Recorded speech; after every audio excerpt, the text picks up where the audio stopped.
Denver, I'm going to be doing my picture review. Wish you were here so I could go over this, but you're going to get all these pictures in your report anyway. So what this is a quick review of the pictures I have taken.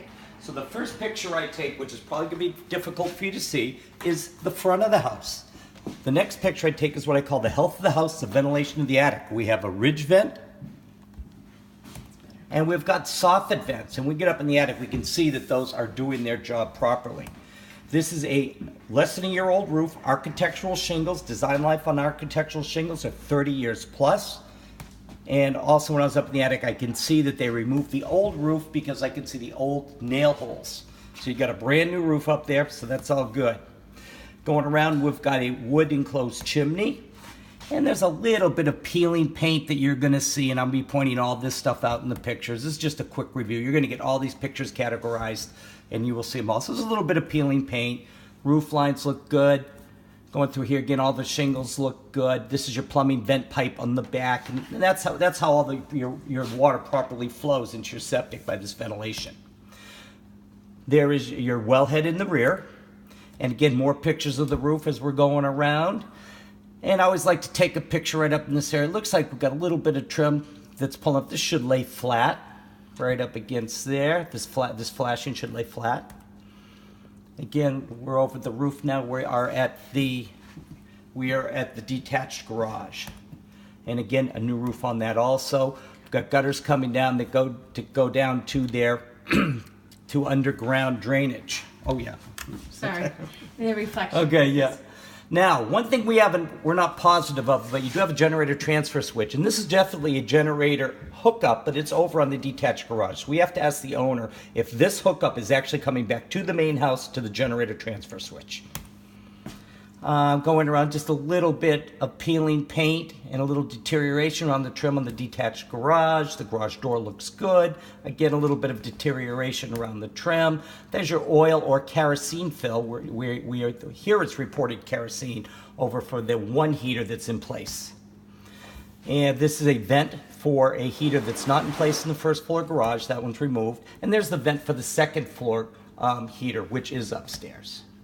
Little bit of rot on the soffit trim in the back. Again, we're on the detached garage, and again, all these pictures will be categorized in the report. So you don't need to remember anything I'm going through right now. This is just a quick review that we do if you're with me. A little bit of rot on the detached garage. Picture of the chimney. This is a driveway. It's gravel and dirt. And again, garage door on the main house. You have plastic and metal gutters. This plastic one happens to be detached. And also the extension is not hooked up. A little bit of deterioration around the trim at the garage. Retaining wall looks good. And some significant deterioration of trim up on the house on one of the dormers. A lot of peeling paint on the lattice.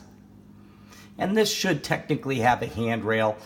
4 steps. I actually take it back. 3 steps you really don't have to have. It's 4 steps or more. It's only 3. Underneath, we're underneath the deck. We can see proper joist hangers. That's good. This again underneath the front deck. It's limited visibility, but I could get in there. And I'm looking for termite tubes and things like that. Part of the VA pest inspection, we don't see any. You are missing joist hangers on this side, so it is a good idea to put a mechanically fastened hanger right there. Up onto the porch. Now here's your underground electrical. A faucet on the left side. I did not find a shutoff for that. It's finished finished space on the inside, so we might ask the homeowner if there is a shutoff for that.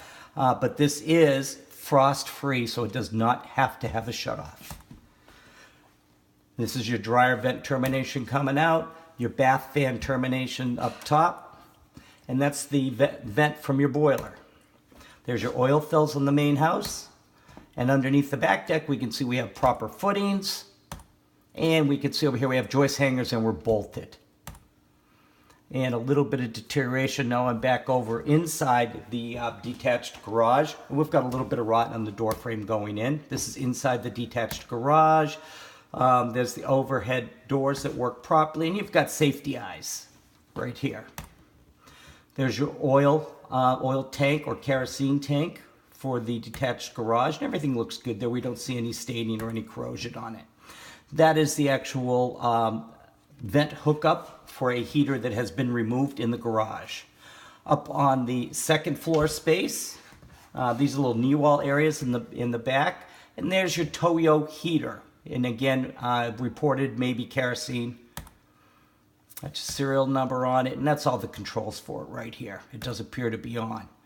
Now we're in the main house garage. And again, we've got our overhead garage door opener, and we've got our safety eyes again. And we get some typical cracks. Both floor surfaces have typical cracks. So don't worry about them unless they're leaking or moving. Most likely this occurred, within the first 6 months after it was built. You do have heat out in the garage. That heat did not come on for me today. It may be disconnected. We'll want to ask the homeowner because that can be a danger zone for freezing.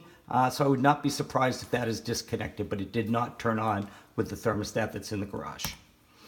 You also have a hot and cold faucet in the garage, and I could not find shutoff valves for those faucets either. Now we're into the basement laundry area.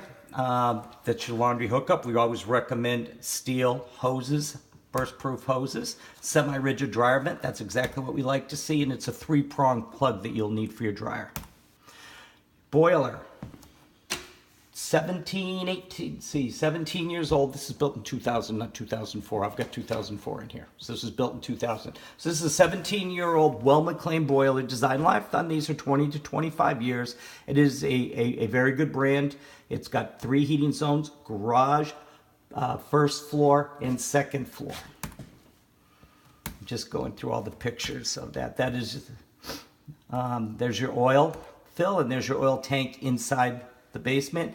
And again, we're seeing a little bit of corrosion. You want to monitor this, but we don't see any evidence of leaking. We always recommend that if you have an oil company, come over, fill, and inspect your tank. This is recall check information.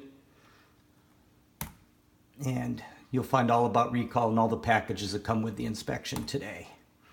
And again, a 20-year-old HTP water heater. This is a actual zone right off the boiler. So the boiler actually heats the water. It's just a stainless steel holding tank. Design life on these are 15 to 20 years.